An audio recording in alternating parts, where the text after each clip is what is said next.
abrir em Mateus 16, Evangelho de Mateus, capítulo 16.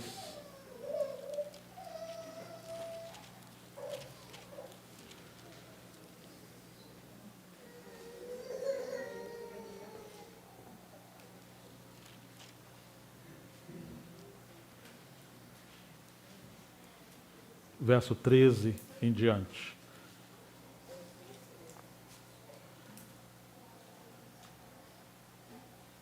Indo Jesus para os lados de Cesareia de Filipe, perguntou a seus discípulos: quem diz o povo ser o Filho do Homem? E eles responderam: uns dizem João Batista, outros Elias, e outros Jeremias ou alguns dos profetas. Mas vós, continuou ele, quem dizeis que eu sou? Respondendo Simão Pedro, disse: tu és o Cristo, o Filho do Deus vivo. Então Jesus lhe afirmou: bem-aventurado és, Simão Barjonas, porque não foi carne nem sangue que te revelaram, mas o meu Pai que está nos céus. Também eu te digo que tu és Pedro, e sobre esta pedra edificarei a minha igreja, e as portas do inferno não prevalecerão contra ela. Dar-te-ei as chaves do reino dos céus.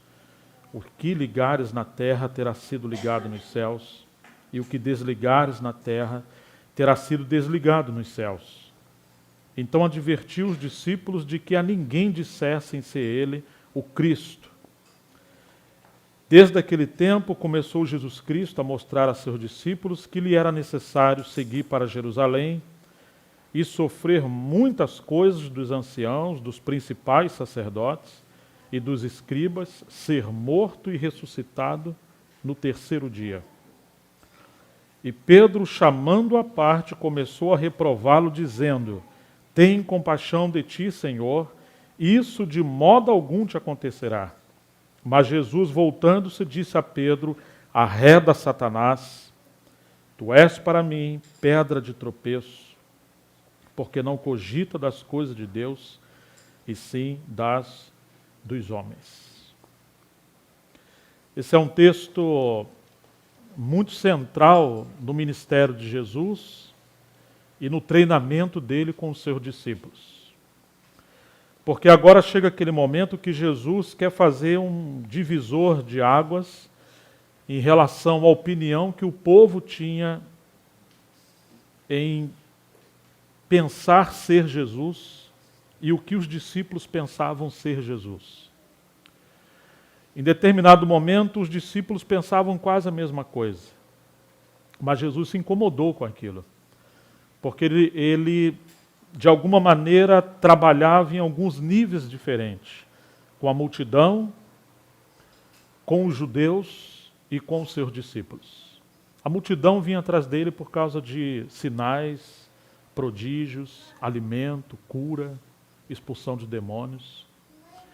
Então eles sempre viam Jesus como um curador, como um grande profeta, como alguém que pudesse realizar algum benefício para eles. Eles, na verdade, estavam atrás do poder de Deus e não exatamente atrás de Deus.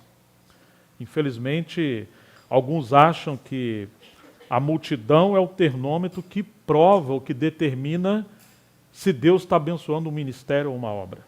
Se tem uma grande multidão, provavelmente ali está a aprovação de Deus. Mas quando você lê a Bíblia com dedicação, procurando conhecer a Deus, você vai encontrar que a multidão, muitas das vezes, é uma sedução. Ela é um meio de criar uma massagem ao nosso ego, muitas das vezes. Ela não representa nem sempre a aprovação de Deus. A mesma multidão que foi abençoada pelos milagres foi a mesma multidão que clamava: crucifica-o, crucifica-o. E quando Jesus estava ao pé da cruz, pendurado na cruz, na verdade, onde estava a multidão? Ninguém estava ali da multidão. Quem estava ali era João, Maria e algumas mulheres. Isso prova que na cruz representa quem de fato eram os discípulos do Senhor. Ali representa a realidade do seu ministério. Quando ele morre e ressuscita, diz em 1 Coríntios 15, que ele se apresentou a cerca de 500 discípulos. Isso não representa uma grande multidão. Isso representa aqueles que, dentre da multidão, ouviram claramente a voz do Mestre e passaram a seguir o Senhor mais de perto. Então sempre vai haver isso, uma multidão que segue, mas cegamente. Uma multidão que segue para desfrutar daquele poder dos milagres, mas não necessariamente conhece os segredos do Senhor. E havia os judeus em Jerusalém, que não representa necessariamente a multidão, mas representa o povo de Deus sem visão espiritual. É possível ser povo de Deus, mas em apostasia. É possível ser povo de Deus errando o propósito de Deus. Como aconteceu no Velho Testamento. Eles saíram do Egito, rumo a Canaã, mas morreram no deserto porque eles foram rebeldes ao propósito do Senhor. Então eles eram um povo de Deus, mas um povo reprovado por Deus. Eles conheceram os milagres ou as obras, mas não conheceram os caminhos do Senhor. Moisés fala isso no Salmo 103.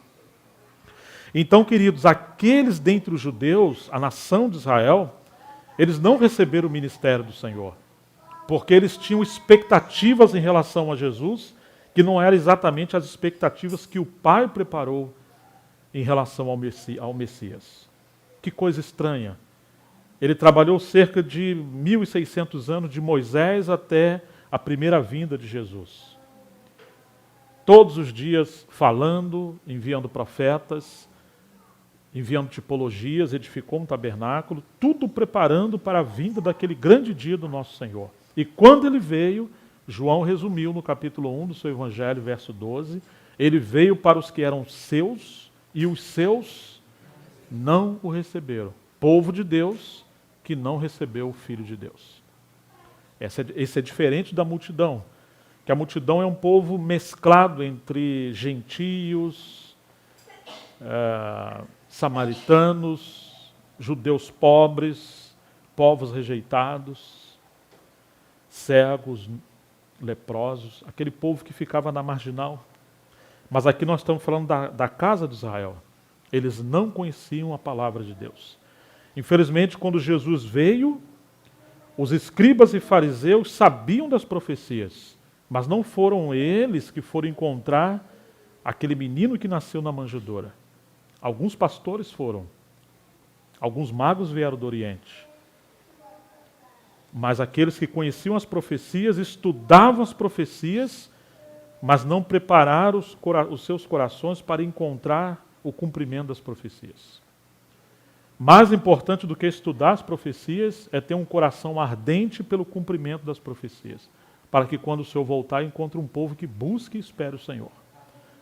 Às vezes as pessoas se contentam apenas em estudar a palavra, mas eles não estão recebendo a sanção da palavra, a operação da palavra, porque a palavra se tornou apenas um meio de especulação e de prazer, mas não exatamente uma busca ardente pelo conhecimento do Senhor. Segundo o livro de Lucas, Jesus nasceu na manjedoura, porque não havia lugar para Maria dar o seu filho nas casas que hospedavam, os hotéis, entre aspas, porque o povo estava distraído com política e religião. Você imagina toda aquela nação de Israel esperando o Messias, e quando o Messias veio, não houve lugar para ele nascer. Os animais foram mais sensíveis que os líderes da casa de Israel, porque Jesus nasceu numa manjedoura. Às vezes você pode estar achando que ele está operando numa grande obra, um grande mover, um grande ministério. E às vezes ele está ali no meio de uma manjedourazinha sem forma e vazia. Porque o que ele quer encontrar é lugar para ele. E além desses dois níveis de povo, ou de contexto de ministério, Jesus começou a edificar os seus discípulos. Ele procurava pessoas, ele começou a chamar pessoas entre a multidão e entre o povo judeu para andar com ele, para ser amigo dele. Por isso ele ia tanto a Betânia, porque ele queria encontrar comunhão, ele queria encontrar relacionamento genuíno, lugar de descanso. Ele achou em Betânia aquilo que ele procurava em Jerusalém e ele não encontrou. Então você tem esses 3 níveis. Aos discípulos você encontra os segredos do coração do Senhor. Em Israel ou em Jerusalém, você vai encontrar o Senhor como mestre, fazendo apologia às Escrituras, às profecias. É um debate, é um ambiente de conflito.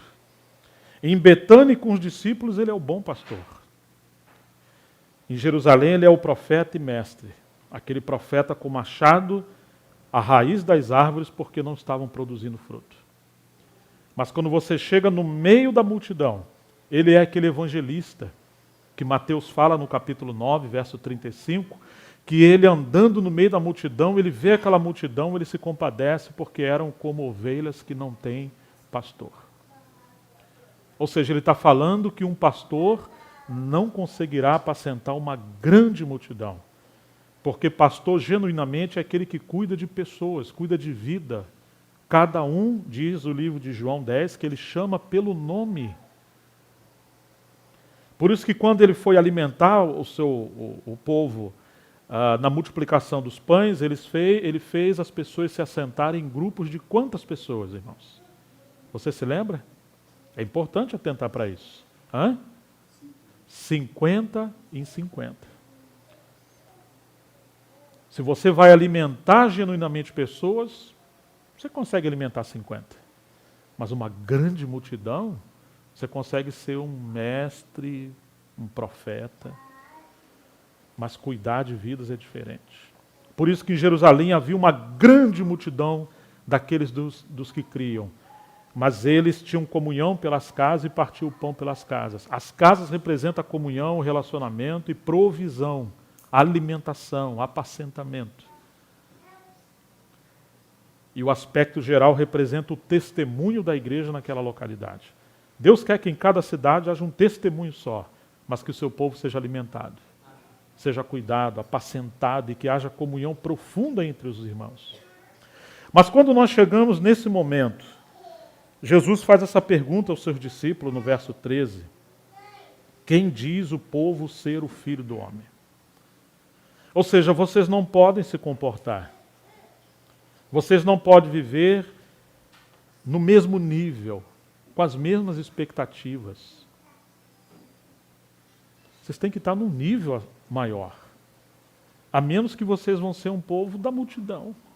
Um povo medíocre, obstinado, teimoso e egoísta, que quer as bênçãos de Deus, mas não quer compromisso com a cruz de Cristo. Essa é a diferença.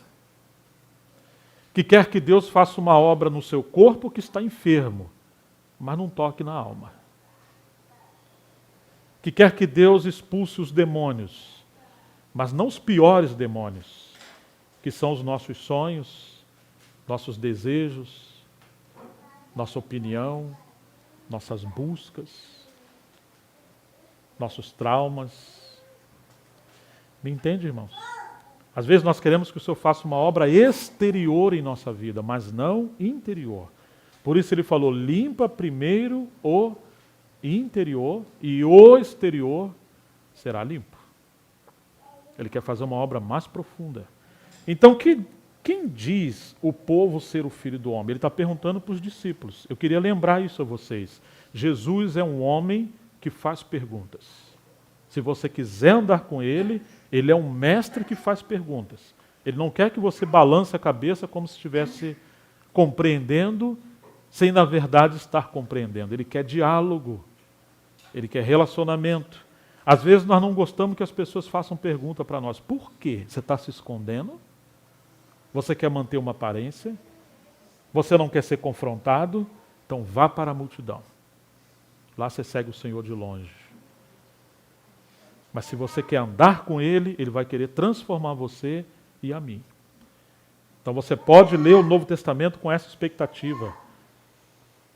E você, com a graça de Deus, procure discernir se você faz parte da multidão, se você faz parte daqueles que têm conhecimento, mas vivem numa zona de conflito. Tem pessoas que não firmam numa assembleia local. Tem pessoas que não têm compromisso com irmãos. Você nunca sabe onde ela está. Você se lembra daquela visão que Pedro teve quando ele estava na casa de Simão, curtidor, ali em Atos capítulo 10 para capítulo 11, quando ele vê aquele lençol vindo do céu, amarrado pelas 4 pontas, cheios de animais, quadrúpedes, répteis, animais imundos, aves imundas. E está tudo amarrado como numa trouxa. Você se lembra disso? E o Senhor falou para Pedro, mata e come. Ele falou, não, porque eu nunca comi coisa comum ou imunda. E o Senhor fala, não considere comum e imundo aquilo que eu purifiquei. Aquela visão de Pedro representa o ministério de Pedro. E o ministério de Pedro, no seu início, representa o reino de Deus. Ele lançava as redes e pescava peixe. Agora ele lança as redes e pesca homens e mulheres. Só que quando nós viemos para as redes do reino de Deus, nós somos como aqueles animais imundos. Nós somos como répteis, nós lutamos, pelejamos, nos gladiamos. Temos conflito. Tiago fala de onde vêm as guerras, as batalhas que tem dentro de vocês. Não vem de vocês desejar mal? Uma busca desenfreada por coisas que estão desajustadas com o propósito de Deus? Então aqueles animais representam cada um de nós. E ali havia aquelas aves que, quando você quer segurar ou quer estar perto dela, elas voam e vão para outro lugar. Gostam de comer coisas estragadas. Parece que tem irmãos que são assim. Eles não querem compromisso. Eles querem comer o que ele gosta. Você nunca sabe onde eles estão. Parecem fantasmas. Assombrações. Você nunca sabe quem são eles. Mas se são filhos de Deus, estamos todos colocados dentro dessa rede. E graças a Deus que o ministério de Pedro é apresentado por esse lençol que está amarrado. E o ministério de Paulo é pegar esse lençol e edificar nele uma tenda.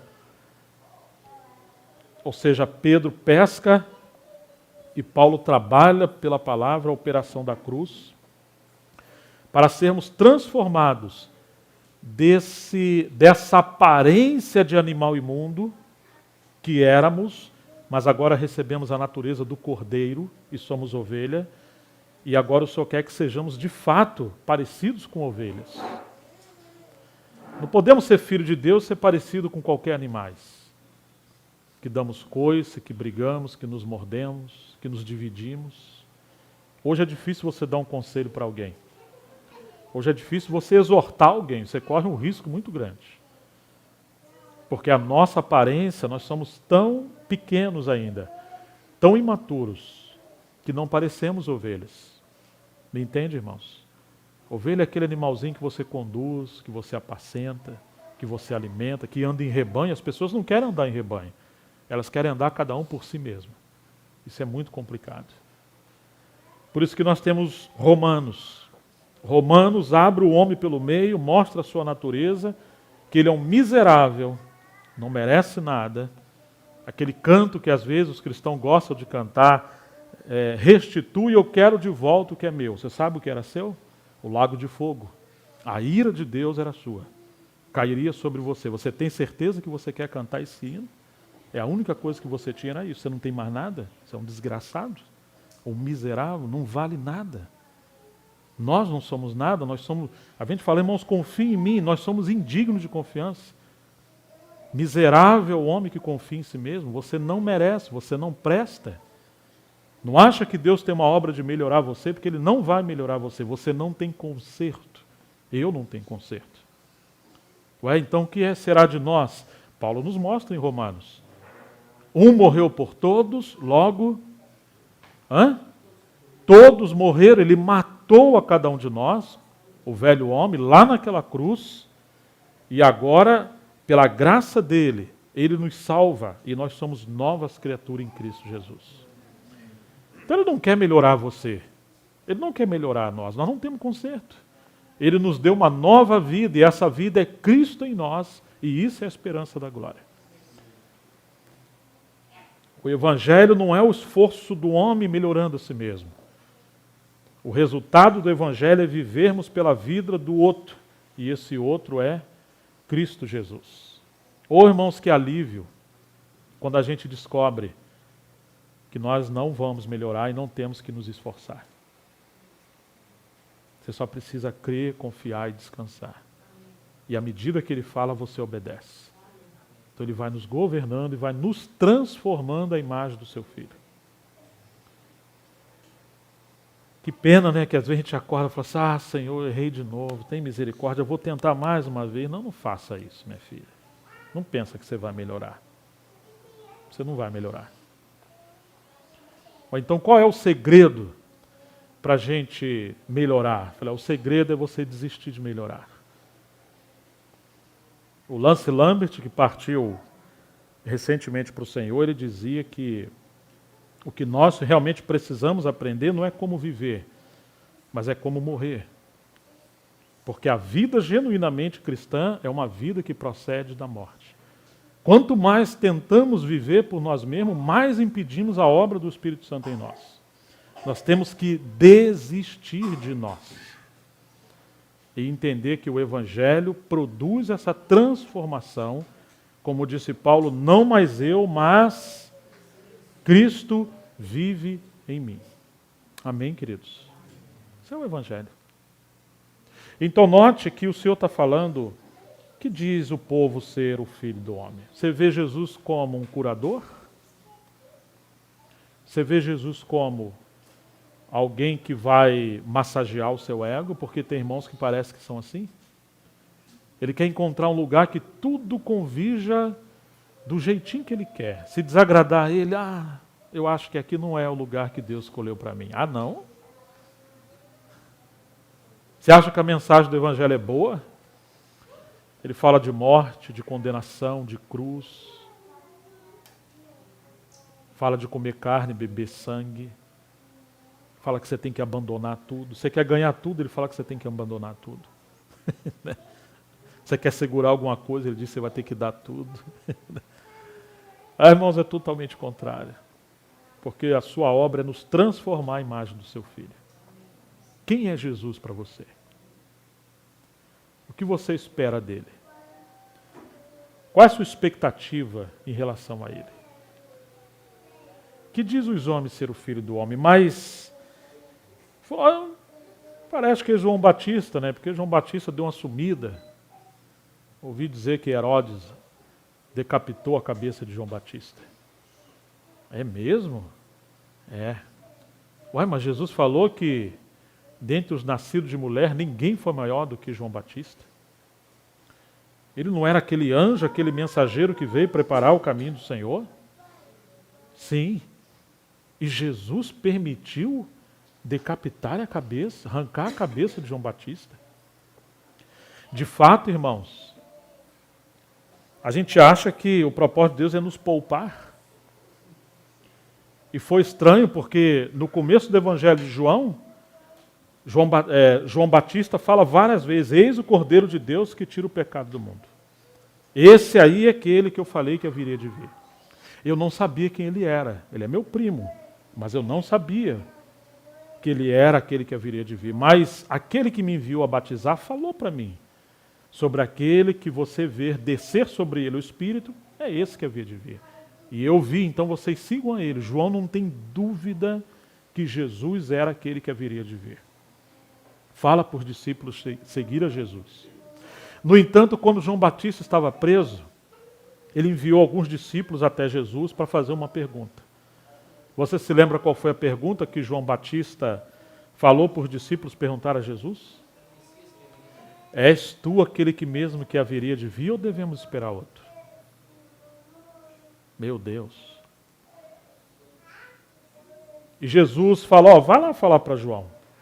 Está sendo pregado o evangelho aos pobres, os cegos estão vendo, os coxos estão sendo curados, estão andando, tem pessoas ressuscitando. Ele fala dessa obra que ele está fazendo. Porque Jesus está citando o cumprimento de Isaías 61.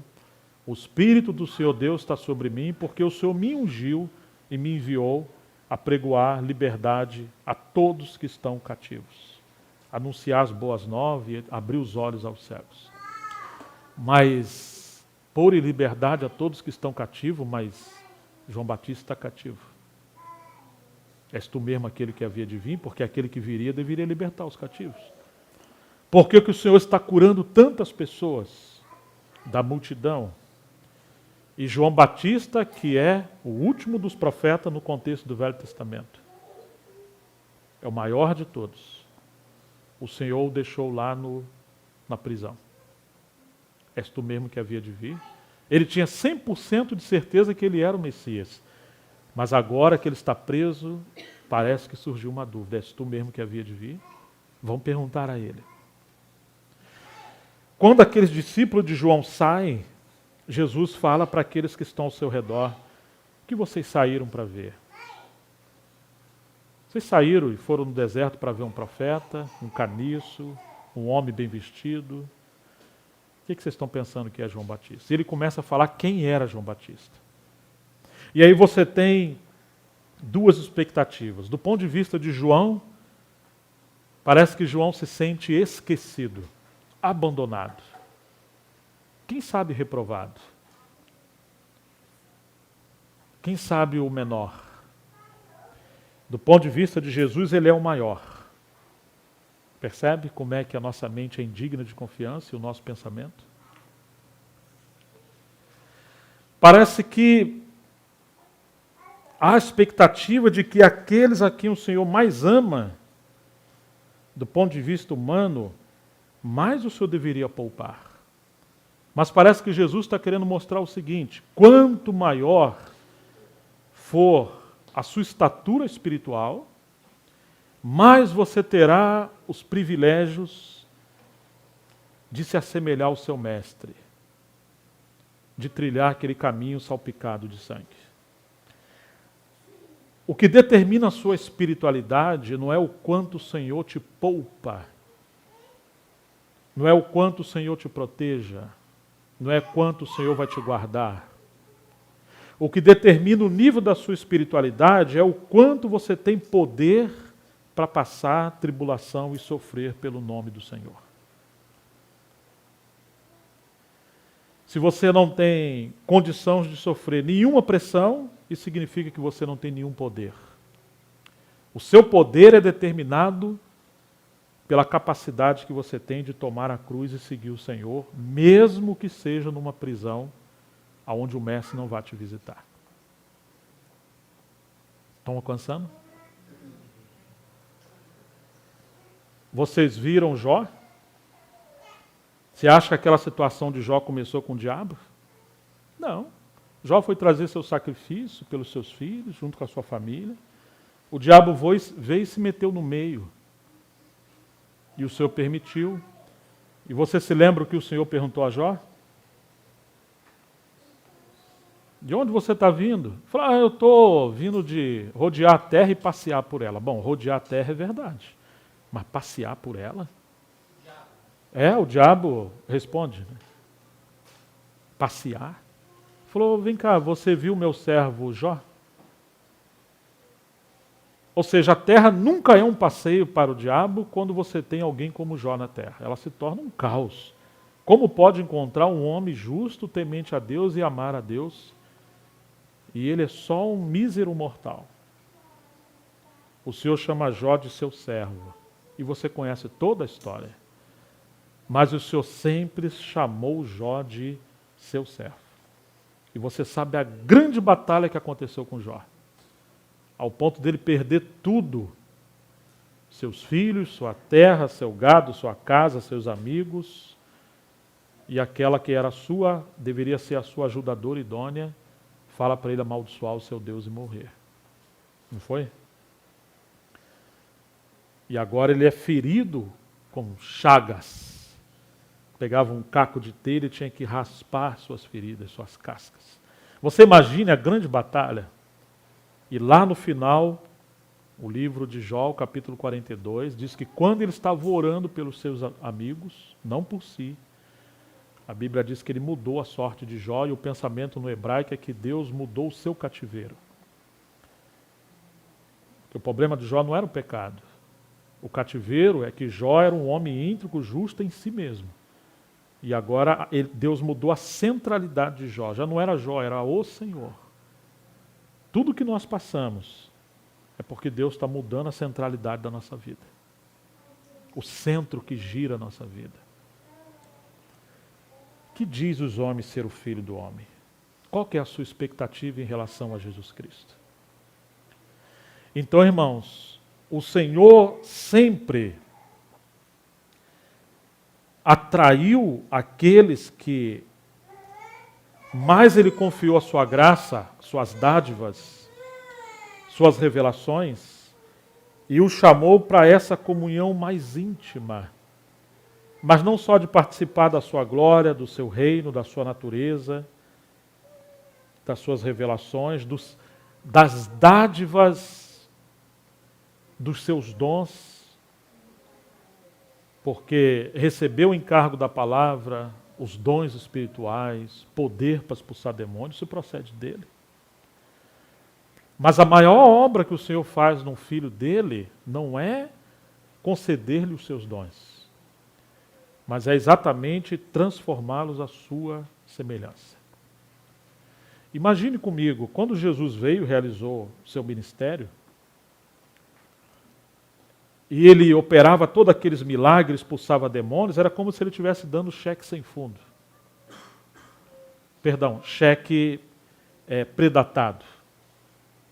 Por quê? Porque ele ainda não havia morrido, esmagado a cabeça de Satanás, voltado à glória e recebido aquele lugar de privilégio para ele confessar como ele confessou: todo o poder me foi dado nos céus e na terra.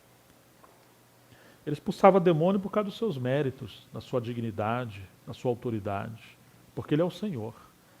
Mas aqueles homens mereciam estar endemoniados. Aqueles pecados todos aconteciam, toda aquela fatalidade acontecia, era justa, entre aspas, porque Adão pecou e entregou a sua missão, os seus privilégios de andar com Deus ao inimigo por causa do pecado. Por um homem entrou o pecado, pelo pecado a morte passou a todos os homens, por isso todos pecaram. O mundo estava em trevas. Jesus foi dando aqueles cheques predatados, porque um dia ele ia cobrir esses cheques. Como? Morrendo, derramando o seu sangue. Oh, irmãos, mas que lástima que muitos daqueles que o Senhor operou toda essa obra exterior, eles não se renderam ao Senhor. Ele curou aqueles 10 leprosos. Quantos voltaram e agradeceram o Senhor? Percebe a proporção entre a multidão e aqueles que vão seguir o Senhor de perto? Então, queridos, que diz os homens ser o Filho do Homem? Eles acham que é João Batista, quem sabe Elias, porque o Senhor realizou algumas obras como profeta, ou Jeremias, porque Jesus muitas vezes foi visto chorando como Jeremias. Quando ele viu Jerusalém, a Bíblia diz que ele chorou. A semelhança de Jeremias que viu a destruição de Jerusalém, ou alguns dos profetas. Mas vós, continuou ele, quem dizeis que eu sou? Oh, irmãos, precisa ser muito clara a visão de Cristo para nós. Quem de fato é Jesus para nós? Graças a Deus que Simão Pedro tomou a palavra e disse: Tu és o Cristo, Filho do Deus vivo. Então Jesus lhe afirmou: Bem-aventurado és, Simão Barjona, porque não foi carne e sangue que tu revelaram, mas meu Pai que está nos céus. Em outras palavras, Jesus fez uma pergunta aos discípulos que nunca os discípulos poderiam responder. E homem algum poderia responder. Em Mateus 11 ele falou: ninguém conhece o Pai, senão o Filho. Ninguém conhece o Filho, senão o Pai e aqueles aos quais o Pai o quiser revelar. Ou seja, sem revelação, ninguém conhece o Filho de Deus. Sem revelação, ninguém conhece o Pai. Como Jesus faz essa pergunta, se é impossível os homens responder? De alguma maneira, por isso eu acho que é um divisor, Jesus provoca os discípulos a questionarem quem é Jesus, a tirar os olhos dos seus milagres, do seu poder, e tentar refletir sobre a sua parte mais íntima em relação a quem é a sua pessoa e qual é a sua missão verdadeira. Porque todas as vezes que Jesus assume na expectativa humana, o centro da atenção, isso é um atrativo para Deus falar. Deus quer falar, mas o assunto de Deus é o seu filho. Você se lembra quando Jesus foi ao Jordão para ser batizado por João? Os céus se abriram, veio o Espírito Santo em forma de pomba e aquela voz do céu que disse: "Este é o meu filho amado em quem me comprazo." Se passaram cerca de 400 anos de silêncio de Deus entre o final dos profetas antes de João, ou seja, de Malaquias para frente, até João Batista. E agora Deus volta a falar. E quando foi que Deus voltou a falar? Foi quando o seu filho tomou o centro das atenções. Então, irmãos, quando Jesus pergunta: "E vocês quem dizem que eu sou?", ele está provocando um ambiente de reflexão, de busca, de coerência, de migração de uma expectativa de povo para uma expectativa de discípulos, de uma expectativa de pessoas que querem o favor de Deus para pessoas que queiram ser amigos de Deus. Porque nesse ambiente é de fato o contexto pelo qual o Pai tem prazer em falar. E olha o que Jesus está dizendo: "Bem-aventurado és tu, Simão Barjona, porque não foi carne ou sangue que te revelaram." Ou seja, não foi a especulação humana, não foi a reflexão humana, não foi uma dedução, não foi uma ideologia, não foi uma herança do homem vasculhar e tentar saber e analisar e deduzir quem era Jesus. Não foi uma análise da inteligência de Cristo no contexto humano que ele chegara a essa conclusão de quem era Jesus. Não. Jesus foi o ícone de maior escândalo aos homens. Porque ao mesmo tempo que ele é rei, ele é escravo. Ele é servo. Ao mesmo tempo que ele é o Criador com o Criador, ele é criatura porque ele se fez homem. Ao mesmo tempo que ele é Deus, ele é homem. Ao mesmo tempo que ele é 100% Deus em sua natureza e essência, ele é 100% homem. Ao mesmo tempo que ele é onipotente, onipresente, onisciente, ele se restringe como homem e ele está limitado, confinado pelo tempo e espaço. É uma complexidade incrível. Um escândalo de particularidade.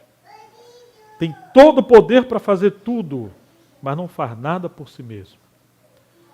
Ele multiplicou 5 pães e 2 peixes, alimentou multidões, mas quando estava no deserto não transformou pedras em pães para alimentar a ele mesmo.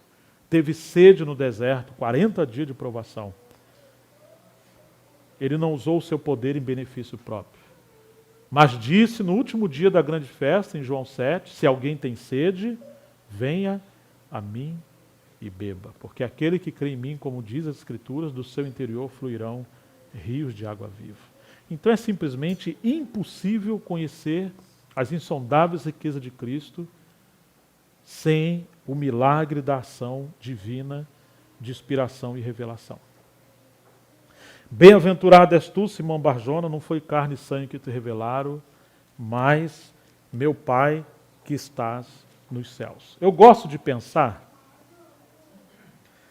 que quando Jesus fala, "Eu vou edificar a minha igreja", é o que ele acabou de dizer por causa dessa revelação, é que ele vai edificar entre os homens aquele mesmo ambiente de relacionamento que há entre o Pai, o Filho e o Espírito Santo. A igreja não seria outra coisa senão o ambiente do diálogo da Trindade, porque Jesus faz uma pergunta na terra que só alguém nos céus pode responder. Ninguém conhece o Filho senão o Pai e a quem o Pai o quiser revelar. Então ele pergunta algo aos discípulos, mas na verdade ele está atingindo o coração do Pai, e o Pai responde não diretamente a Jesus, mas indiretamente a Jesus, iluminando Pedro. O Filho está conversando com o Pai através dos discípulos, e o Pai está respondendo ao Filho através dos discípulos. Vocês estão entendendo? O diálogo que era eterno se tornou um diálogo no tempo entre o Pai, o Filho e o Espírito Santo, porém através dos discípulos E isso Jesus está chamando de igreja. Claro que a revelação que o Pai dá ao Filho, ao Pedro, não foi 100% nesse momento, mas desde aquele trabalho pioneiro que Jesus começou a fazer com Pedro desde o começo. Quando ele chama Pedro, quando ele exorta Pedro, quando Pedro lança as redes, não pesca nada, e o Senhor manda lançar no lugar, e ele pega, e ele fica assombrado, e cai de joelho, e larga tudo. Ele diz que não era digno do Senhor. Ou seja, irmãos, é esse processo de iluminação gradativa, luz pós luz, até a revelação se tornar mais clara. Mas aqui, Jesus pergunta algo que o homem não pode responder por ele mesmo. Por isso que, irmãos, qual é o nosso assunto? Qual é, de fato, o peso do ministério da palavra entre os santos? Se quisermos realmente a obra de Deus entre nós, qual deve ser o nosso foco? Os homens estão pregando tantas coisas, prometendo tantas coisas, propondo tantas coisas, mas a obra de Deus é no seu Filho. Se quisermos a operação de Deus profunda entre nós, o assunto de Deus é o seu Filho. Parece que aquele silêncio que o céu sustentou durante tantos tempos, tantos anos, foi rompido quando Jesus foi ao Jordão, e agora, mais uma vez, quando Jesus interpela os seus discípulos com essa pergunta audaciosa, que provoca o Pai falar. E depois, novamente, o Pai é provocado, num bom sentido, porque Jesus sobe o monte da transfiguração e se transfigura diante deles, que é o capítulo 17. E o Pai fala, novamente, este é o meu Filho amado em quem eu me comprazo. Pedro teve essa revelação. Mas note como Jesus chama Pedro no verso 17. Bem-aventurado és, Simão Bar Jonas. A palavra Simão no original é vacilante, fraco, débil. Você se lembra que Jesus falou? Deus ocultou as coisas aos sábios e entendidos e revelou aos Simão. Você está querendo ser grande, é? O Senhor revela as suas coisas aos pequeninos. Amém? Bem-aventurado és tu, Simão, um homem simples, um vacilante. E não somente isso, Bar Jonas, Bar é filho, e Jonas era o pai dele. Para não dizer ninguém. Era um homem comum, ele era um pescador. Você, Pedro, não é ninguém, filho de ninguém. Mas porque é uma busca desesperadora no seu coração, o Pai está revelando para você quem eu sou. Nós não temos mérito nenhum. Nós não sabemos nada, nós não podemos nada, não temos nenhuma condição. O que ele busca são corações sequiosos, desejosos em conhecê-lo. Esse é o ingrediente indispensável. E ele vai dizer assim, por que você disse? Porque Pedro disse, tu és. Então agora Jesus também diz no verso 18, eu também te digo tu és. Você tem dois tu és aqui.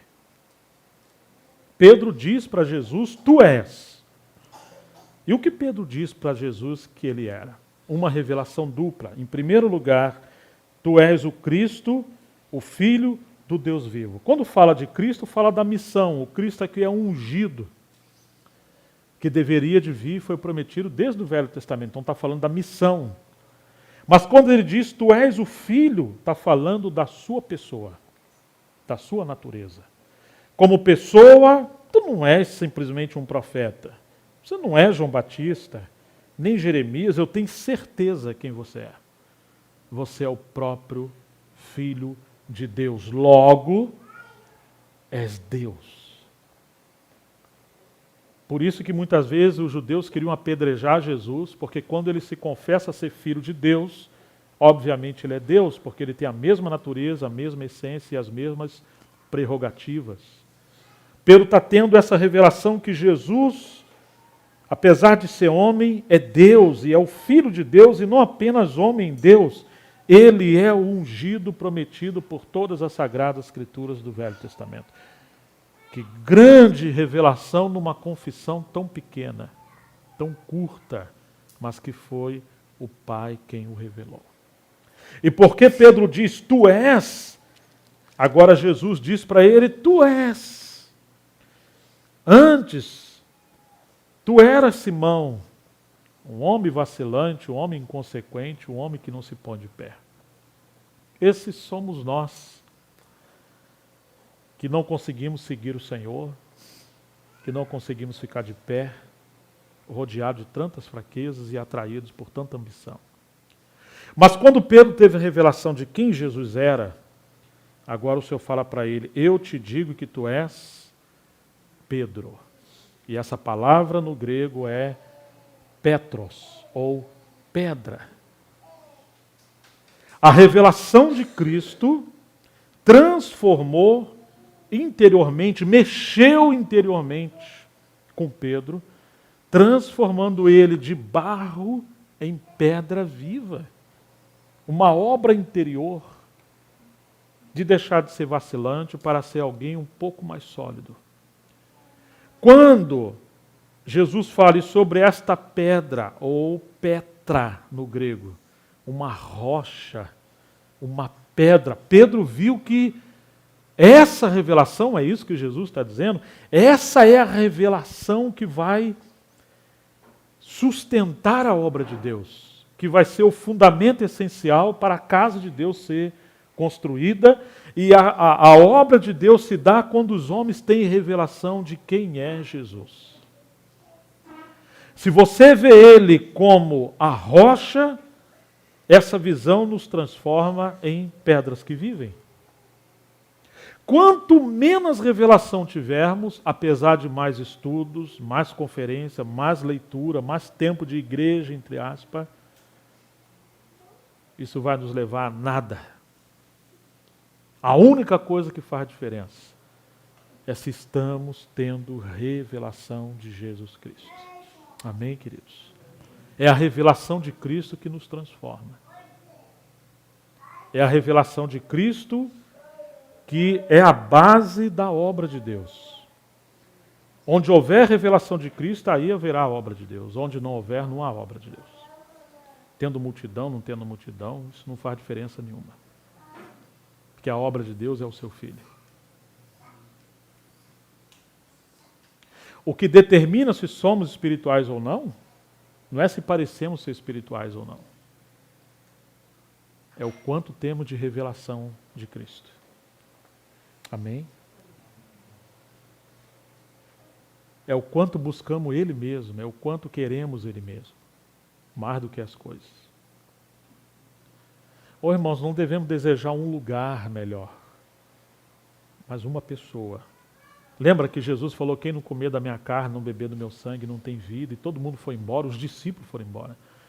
E Pedro falou, puxa, Senhor, esse discurso aí está pesado, né? Se a gente quiser atrair as pessoas, acho que vai ter que dar uma aliviada aí, né? Ô Pedro e os demais, vocês querem se retirar também? Porque o Senhor não quer saber de aparência, irmãos. Ele falou, Senhor, para onde iremos nós? Só Tu, não é para onde, é para quem iremos nós? Só Tu tens palavras de vida eterna, e nós temos visto e temos crido que Tu és o Filho, ou aquele que haveria de vir. Pedro sabia. E é claro que Pedro estava num processo de transformação, mas ele sabia. Então, irmãos, para quem iremos nós? Não é para onde, não é para qual lugar. Não é? Às vezes queremos alguns ministérios, que Deus levante pessoa, que traga pessoa, que faça. Irmãos, não é nada disso. Nós somos chamados para Ele. E devemos desejar nada mais além do que Ele. E se Ele quiser trazer, fazer, levantar, desde que seja para que essa visão gloriosa de Cristo possa ser aumentada e expandida. Nada mais do que isso. Amém, queridos? Se é para ser uma manjedoura, seremos uma manjedoura. Desde que ali haja lugar para o filho. Claro que o filho cresceu e atingiu outros lugares. Mas começa com algo pequeno. Tu és, e eu também te digo que tu és. A mudança da nossa vida está exatamente em sabermos quem Ele é e o que Ele está fazendo. Portanto, não devemos nos preocupar tanto com as situações exteriores. Se as águas estão calmas, turbulentas, negras ou transparentes. Se há uma brisa suave ou uma tempestade. Não. Nossa preocupação tem que estar em interiormente seguir essa revelação de Cristo. Se todo o contexto que rodeia a nossa vida está nos empurrando mais perto do Senhor, e quando somos meninos queremos estar no meio de multidão, fazendo coisa e tal, às vezes o Senhor nos tira de todo esse ambiente, nos coloca às vezes num lugar solitário, às vezes no meio de pouquinhas pessoas, para sossegar a nossa alma e atrair o nosso coração para Ele. Essa tem que ser a nossa busca, irmãos.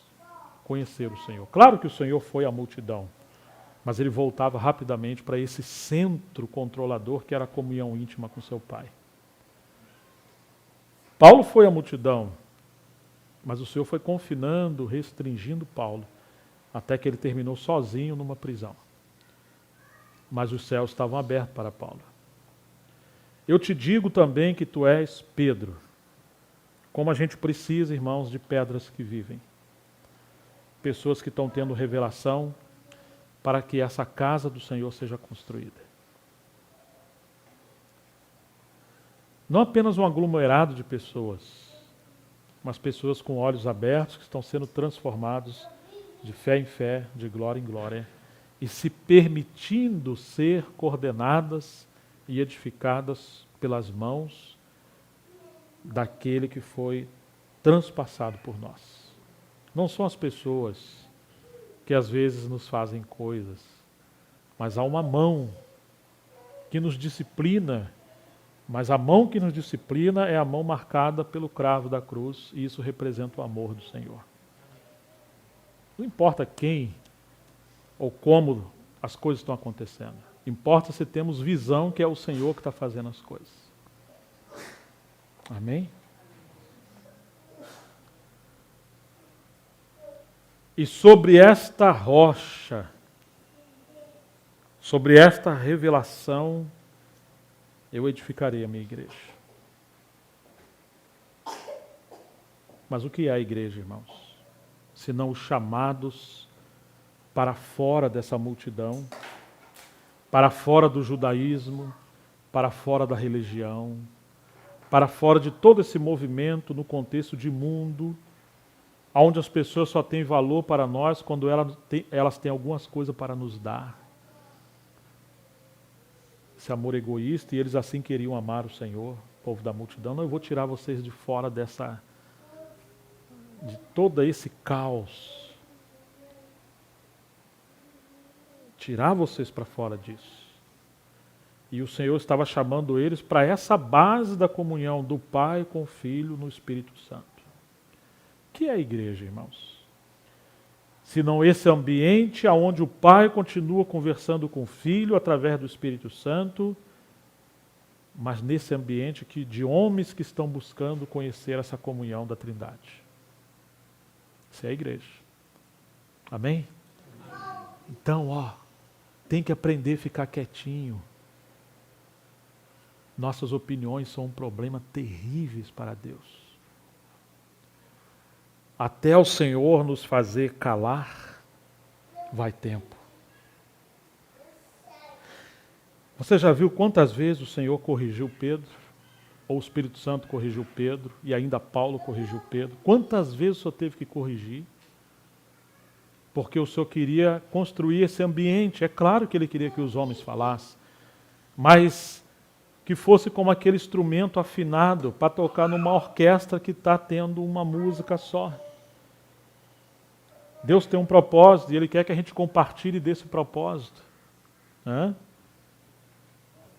É claro que o Pai quer falar através de você, junto com você, e quer que você fale também.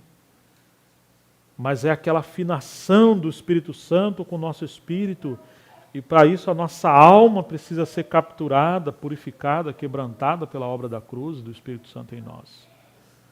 Aquietai-vos, sabei que eu sou Deus. Pare de reclamar. Pare de olhar para fora. Pare de ser mimado. Fica quieto. Deixa Deus operar em você e em mim. Vamos voltar para esse ambiente de adoração. Deixar que Ele opere em nós.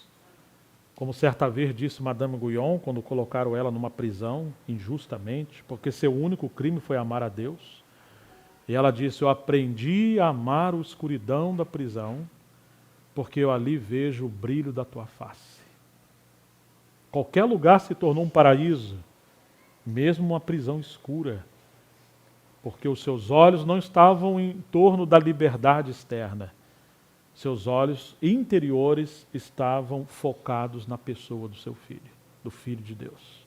Então as circunstâncias já não faziam mais diferença. Quando você pega Paulo falando a Timóteo, logo no começo da sua carta a Timóteo, ele fala Jesus Cristo, nossa expectativa, ou nossa esperança, ou seja, a esperança de Paulo não é sair da prisão, irmãos. Claro que ele queria sair, mas a expectativa de Paulo era Jesus Cristo. Que coisa! Ele fala, eu, Paulo, prisioneiro no Senhor, do Senhor. Ele não fala, eu sou prisioneiro de César, estou aqui em Roma, ora por mim, irmãos. Estou tão sofrido, tem misericórdia, ninguém vem me visitar. Eu, Paulo, prisioneiro do Senhor, ainda fala para os irmãos, alegrai-vos no Senhor, outra vez vos digo, alegrai-vos. Paulo estava preso, mas a palavra de Deus não estava algemada. Ele era um homem livre. Porque liberdade não é sinônimo de estar fora de um contexto aparentemente de prisão. Liberdade é quando o homem se perde em Deus. Se perder no sentido dele não se controlar mais. Não pôr mais as mãos nas coisas. Não ambicionar outras coisas. É como num oceano que você vai entrando na praia, vai indo até você se entregar por completo.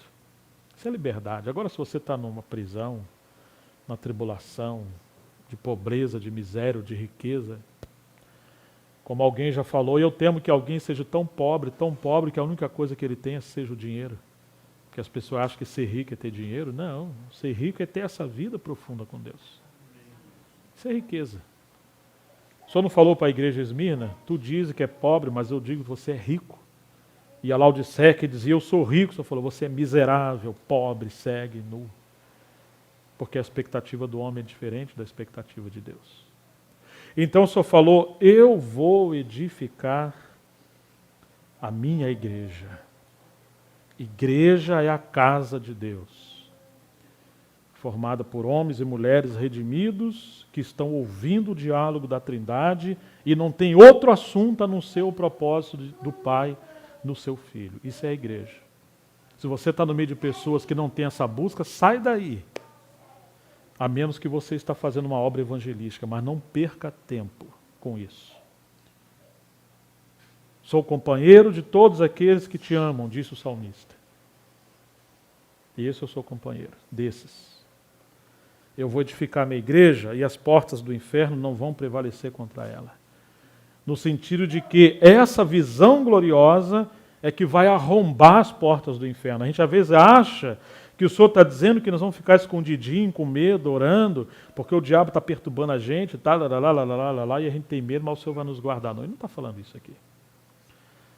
Ele está falando que haveria um poder tão desencadeador, tão extraordinário dessa visão, que isso iria dissipar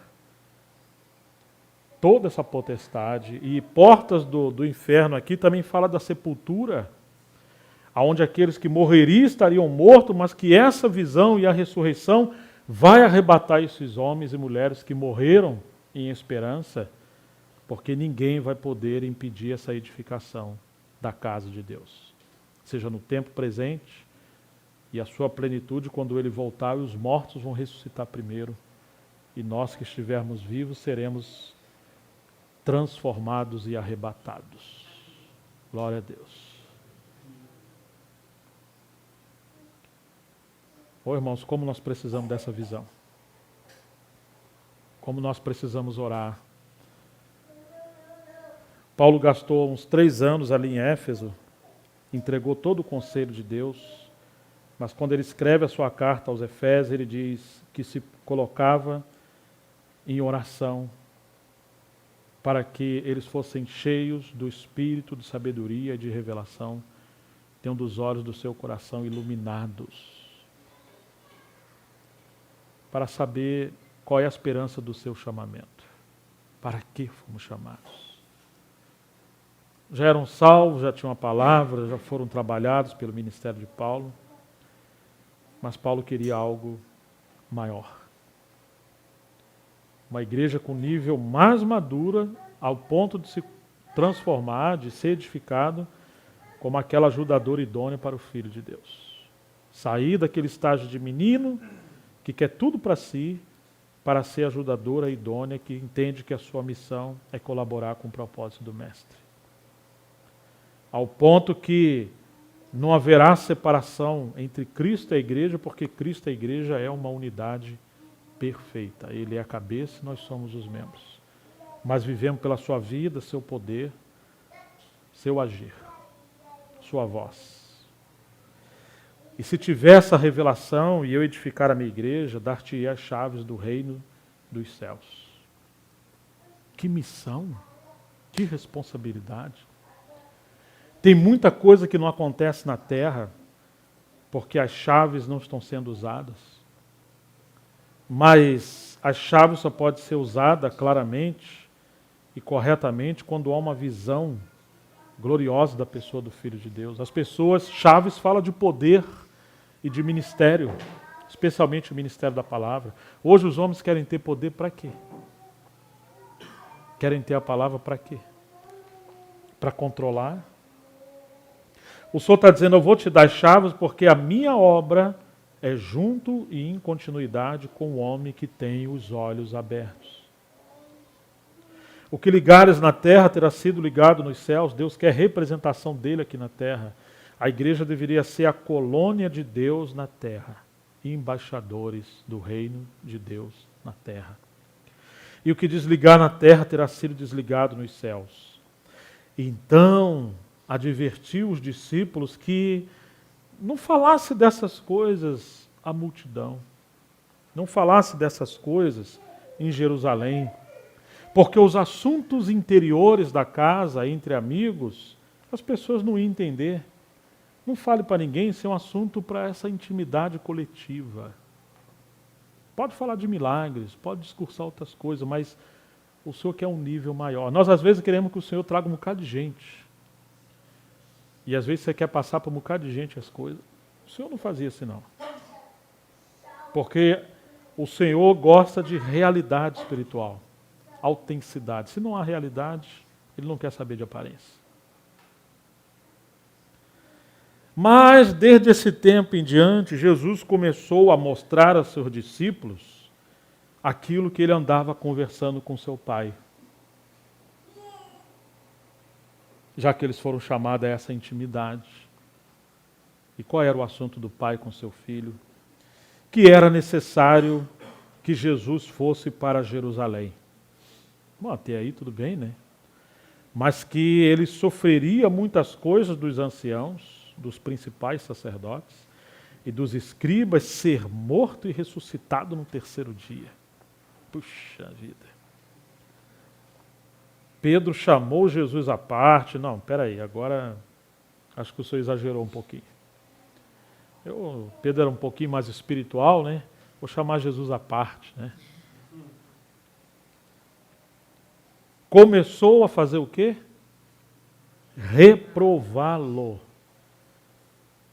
Dizendo, olha logo para quem que ele foi falar, tem compaixão de ti mesmo. Essa é a maior desgraça do homem, ter compaixão de si mesmo. Isso chama-se comiseração, é você ter pena de você. Pobrezinho de mim, eu não mereço sofrer isso. Às vezes quando a gente fala, mas eu não merecia você falar comigo daquele jeito. Não, eu merecia morrer. Tem compaixão de ti, ou seja, Satanás é bom nisso, em querer massagear o nosso ego. cercar-nos de pessoas que terão compaixão de nós. Você acha que os seus amigos são aqueles que têm compaixão de você? Você se lembra que Deus, o Pai, deu 12 discípulos a Jesus? Só gente boa? Tomé era um homem cheio de fé, né? Sim ou não? Não. João era o mais calmo. Bom, depois de quase 100 anos, né? Ou um pouco antes. Porque antes ele foi chamado com Tiago de filho de trovão. Pedro era aquela tempestade ambulante, né? E você sabe ali quem eram os discípulos de Jesus. Mas quando você pega, digamos assim, moralmente ou aparentemente, educadamente, socialmente, o melhor dentre eles quem era? Que não respondia a Jesus, que não estava em divisão, em confusão, nada. Era o mais, Judas. O mais bonzinho dentre eles.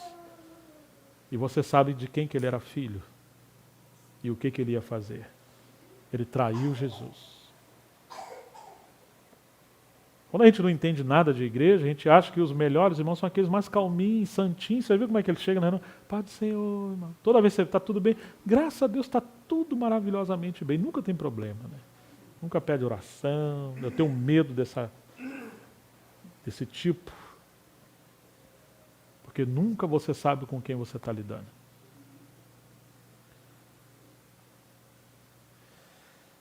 E aí, irmãos, Pedro está falando, tem compaixão de ti, Senhor. Isso de modo algum te acontecerá. Por um lado, porque ele quer o bem de Jesus, mas por outro lado, imagine, agora que eu tenho as chaves do reino, agora que eu sou o cara, não, eu vou liderar um pouco esse grupo aqui, que o senhor está saindo um pouco fora de si. Você imagina, irmãos, tem pessoa que recebe alguma coisa do Senhor e acha que ele tem autoridade agora para controlar as coisas de Deus, porque ele quis controlar Jesus. Se tem uma prova tenaz ao homem, essa prova é quando o homem tem poder.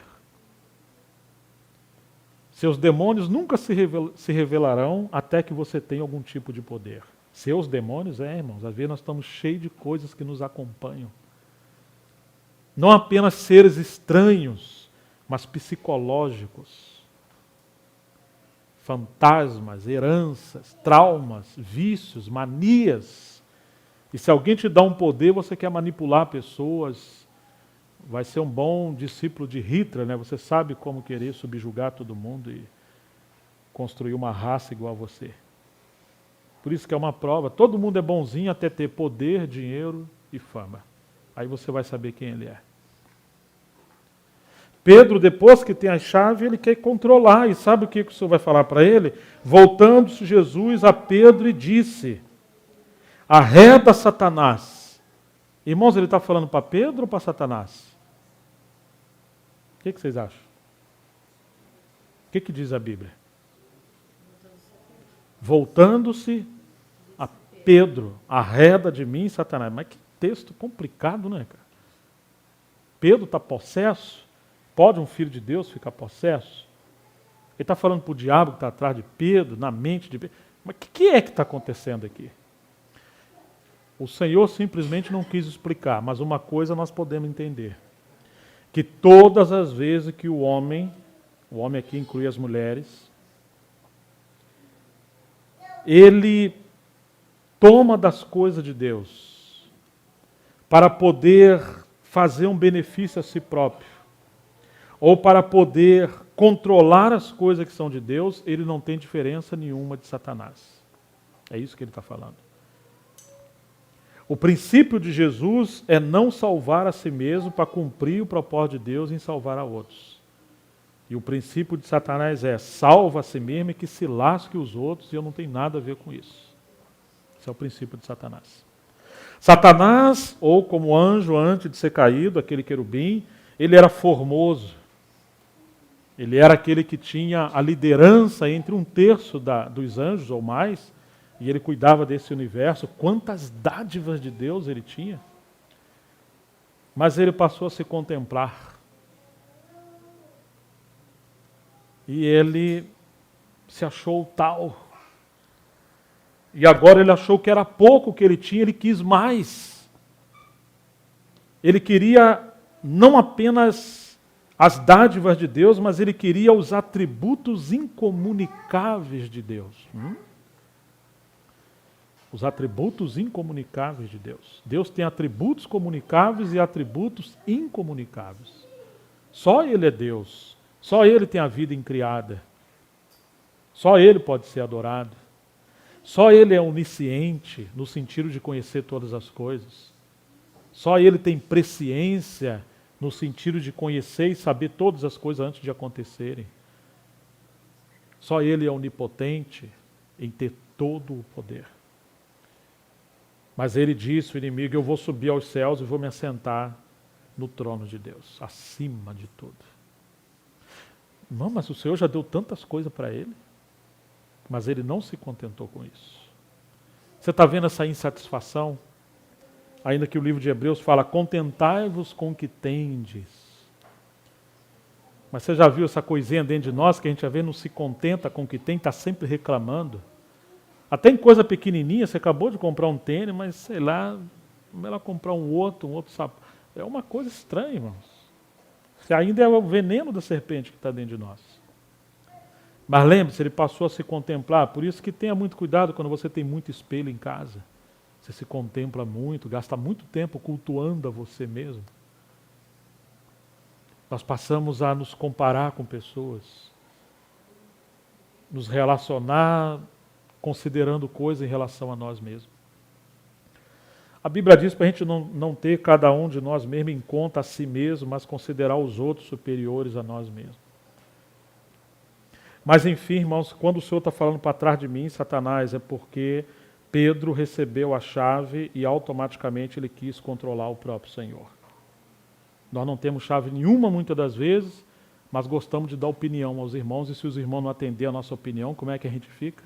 A gente quer fazer uma chantagem. Eu não vou na reunião, também não vou ofertar. Eu vou fazer cara feia. O que você tem, irmão? Nada.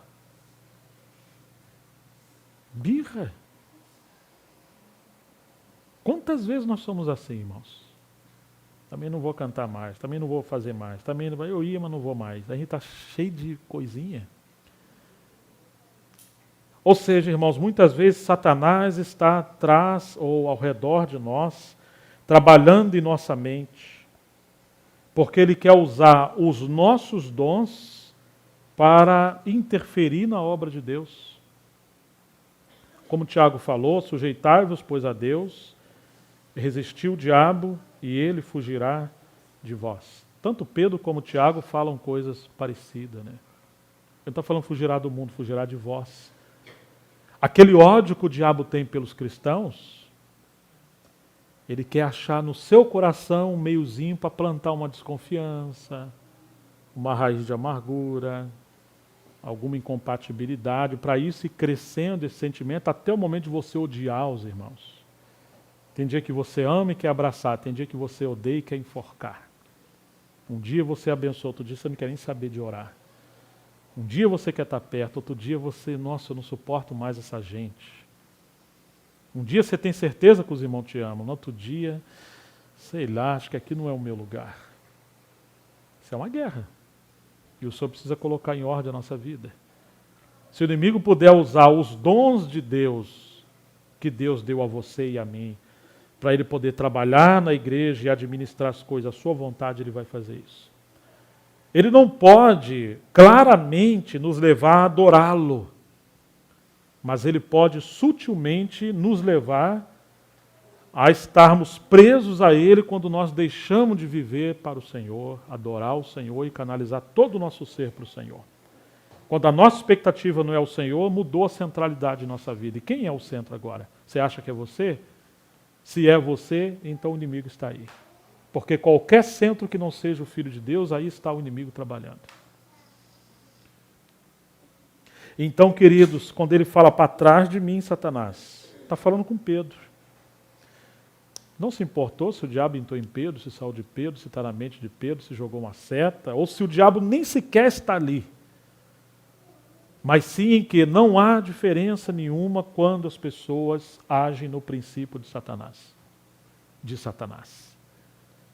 Ou seja, irmãos, é possível pregar, cantar, tocar, dizimar, ofertar, evangelizar, fazer qualquer coisa espiritualmente boa no princípio de Satanás. É quando você faz todas essas coisas baseado em você mesmo.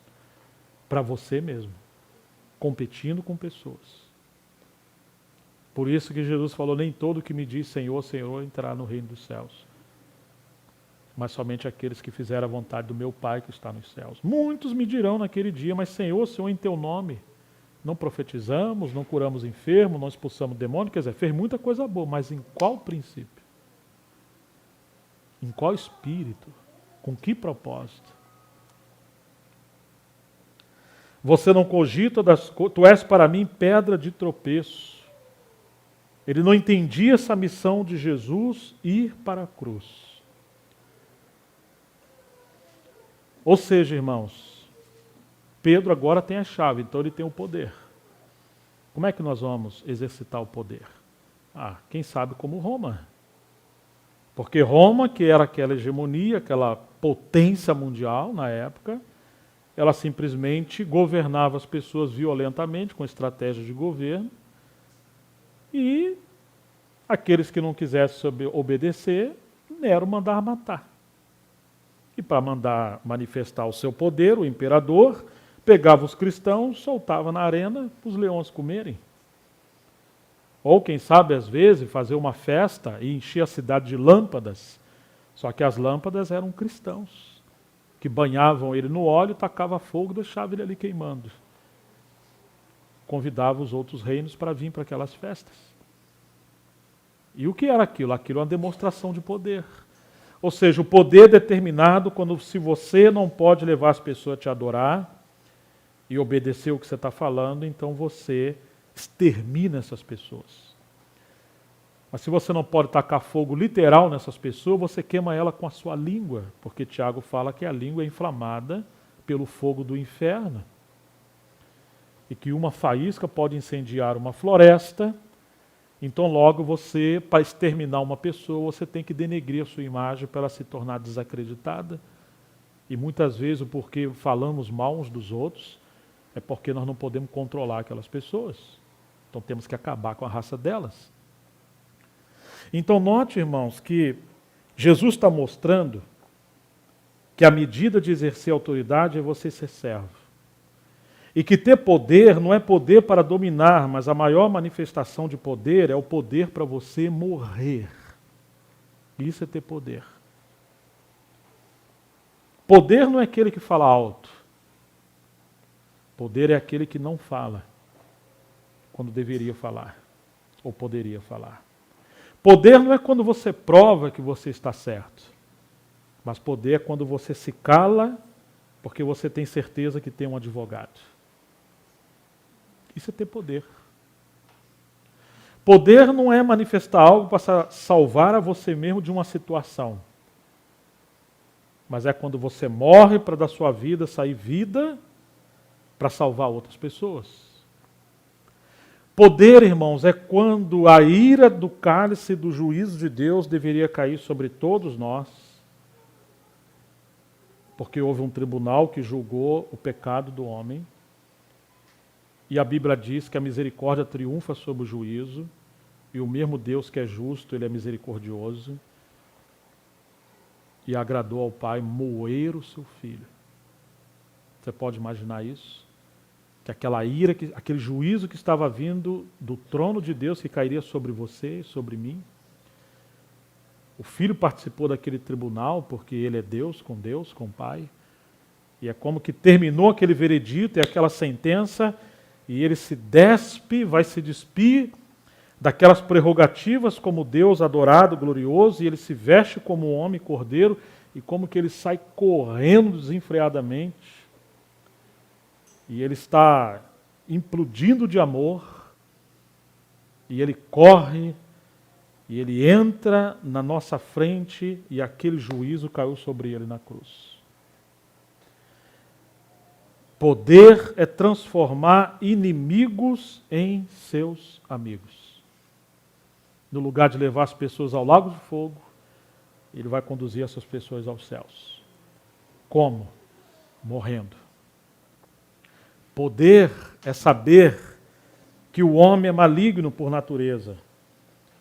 E Deus não pode morar no homem que é pecador e ele é santo.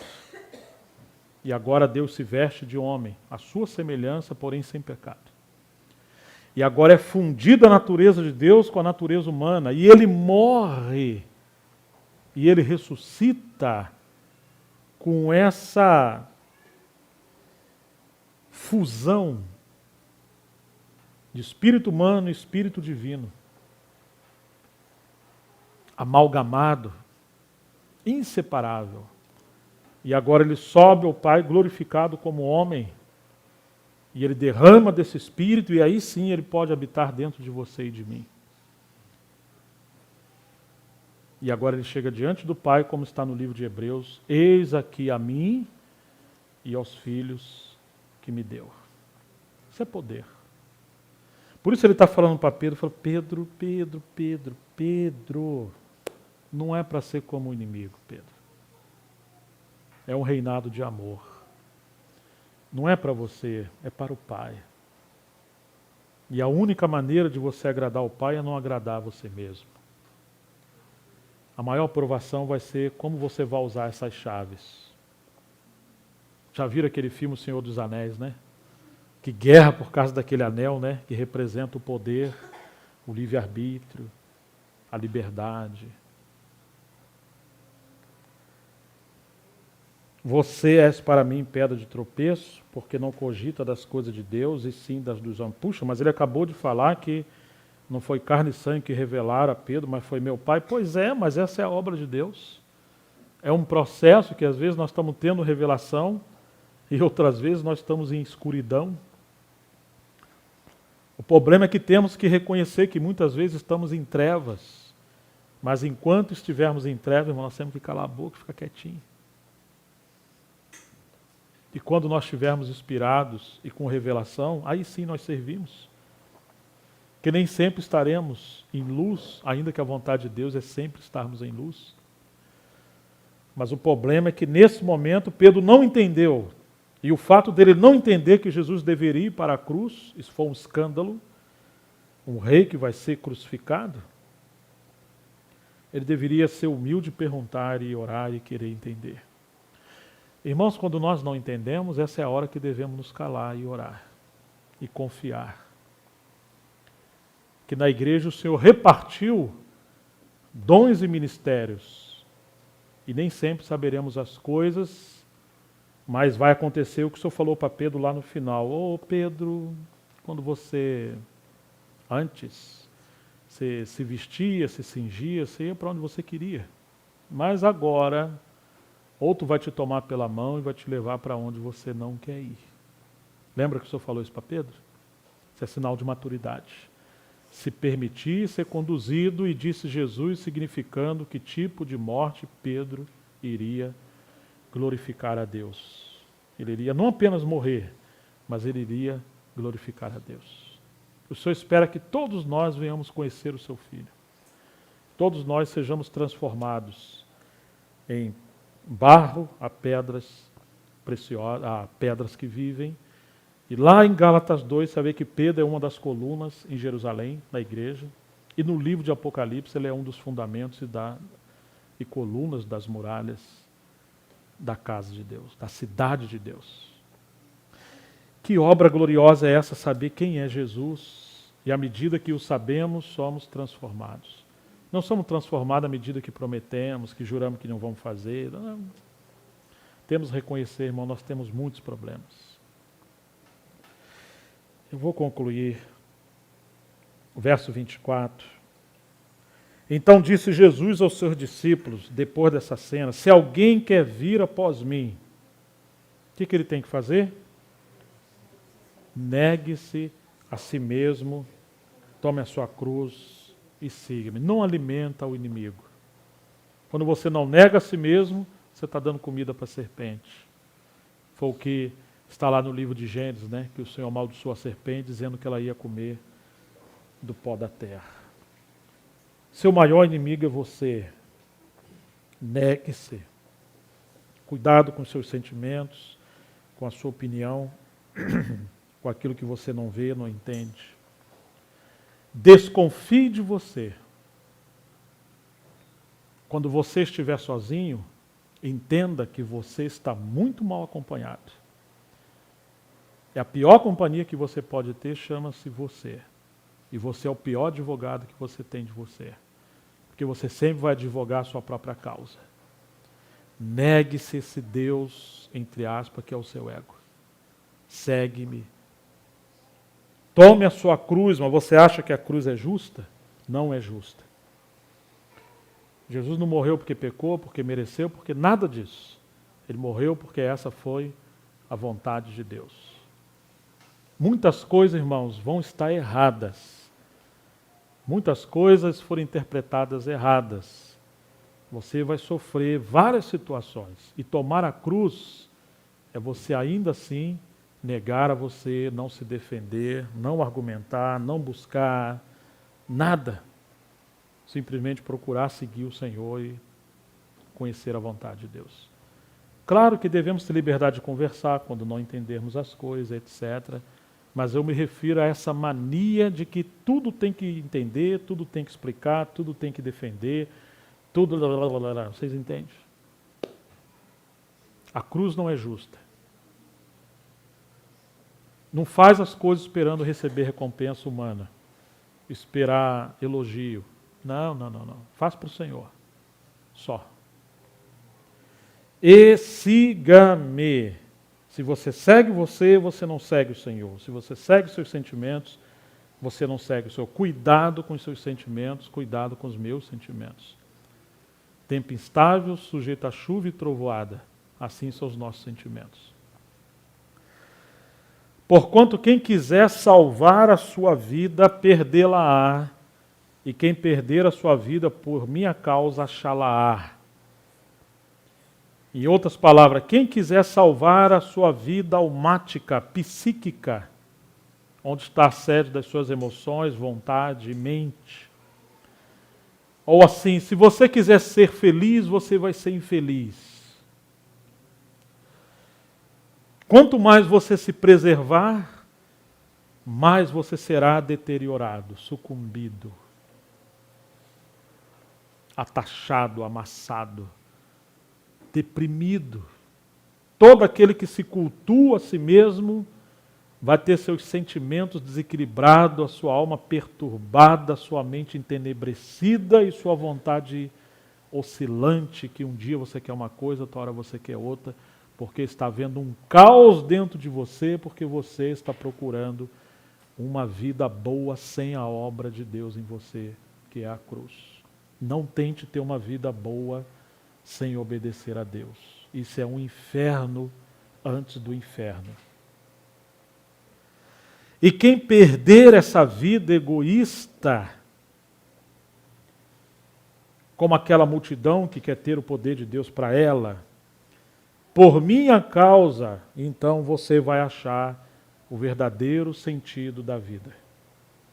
E Deus vai colocar em ordem o seu mundo interior. Você vai ser mais homem, mais mulher, mais cabeça, mais inteligente, emocionalmente mais equilibrado. Vai haver sentido de vida. É isso que ele está dizendo.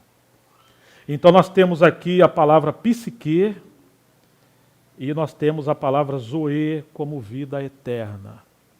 Na Bíblia tudo aparece vida, mas nós temos a bios, que é a vida humana, ou vida animada do corpo, a vida da alma como psique, e a zoe, que é a vida do espírito, ou a vida eterna. Quem quiser salvar essa vida da alma, essa vida carnal, só está dizendo que vai ser um caos, você não vai ter nada. Mas aquele que por amor a mim tomar a cruz, mesmo sendo injustiçado, caluniado, deteriorado, perseguido, e ele se permitir ser trabalhado, Deus vai curar, limpar, transformar, e nós encontraremos o sentido da vida, porque nada mais é do que o viver de Cristo através de nós. Amém? É isso. Pois o que aproveitará o homem se ganhar o mundo inteiro e perder a sua alma, ou seja, a sua alma não for transformada? Então Deus quer salvar a nossa alma, não apenas agora do inferno, mas de nós mesmos. O que dará o homem em troca da sua alma?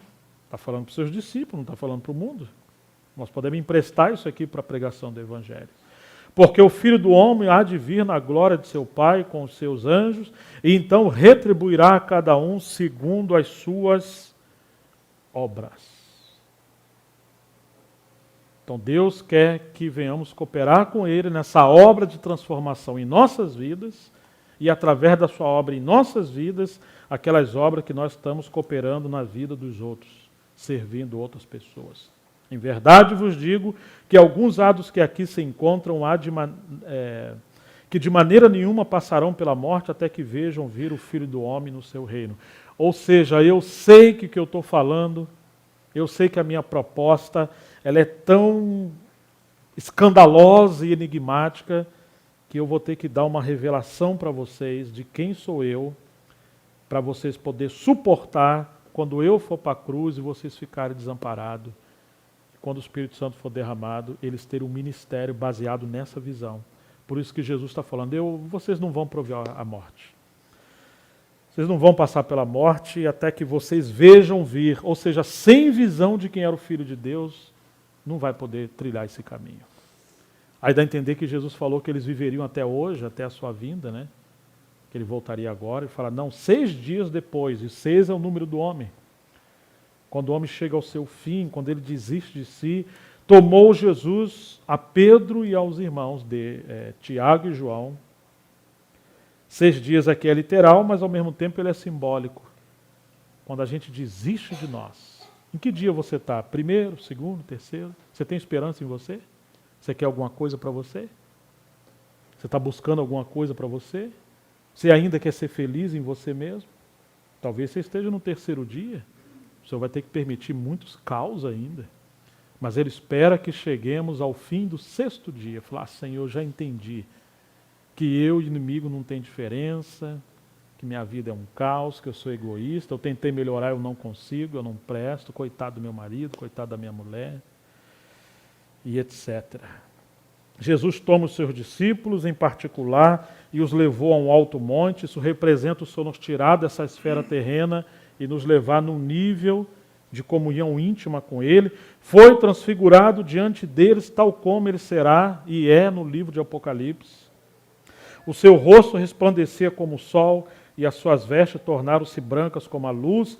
E eis que lhes apareceram Moisés e Elias falando com Ele. Essa é a esfera do reino. Então Pedro, já que ele tinha as chaves, disse a Jesus, Senhor, bom é estarmos aqui, se queres... Ele não fala assim, farei 3 tendas. Ele era alguém que se achava muito capaz. Pode deixar comigo. Tem gente que tem dificuldade de trabalhar com os outros em equipe. Uma será tua, a outra para Moisés e outra para Elias. Você imagina, irmão, se você está diante do Filho glorificado, da maior autoridade do Velho Testamento, que foi Moisés em relação à lei, e a maior autoridade profética que é Elias. O que você tem que fazer? Ficar quieto e aprender a conhecer o Senhor. Falava ele ainda como uma nuvem luminosa os envolveu, e eis vindo do céu uma voz que dizia, este é o meu Filho amado, em quem me comprazo a ele ouvir. Ouvindo-as os discípulos, caíram do jeito que deveriam estar desde o começo, de bruços. Parece que ele estava em pé.